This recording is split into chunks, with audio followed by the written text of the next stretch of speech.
Siamo intervenuti con il comando della polizia locale congiuntamente con il 118 e quindi siamo stati in grado di mettere in sicurezza una situazione che poteva degenerare. Il marito l'aveva aggredita stringendole già le mani intorno al collo. Era in stato confusionale una giovane donna di origini nordafricane quando due pattuglie della polizia locale di Castelfranco si sono presentate alla porta dell'appartamento di via San Martino e Solferino. Gli agenti hanno immediatamente attivato il protocollo per la violenza domestica.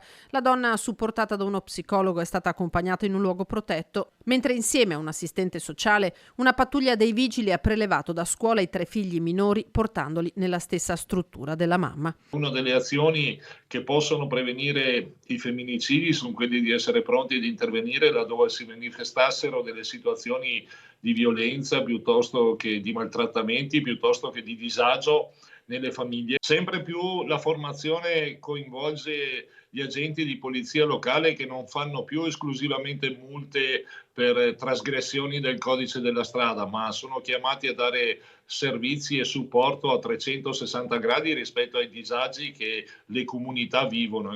Le cause della violenta lite sfociata nell'aggressione sono al vaglio. Dell'episodio è stata informata la Procura della Repubblica. Come in questo caso, essenziale è che chi assista o percepisca situazioni di rischio avvisi le forze dell'ordine. Fondamentali sono le segnalazioni che arrivano dai vicini piuttosto che le segnalazioni che arrivano da coloro che assistono magari direttamente o indirettamente a situazioni, mi ripeto, di disagio forte.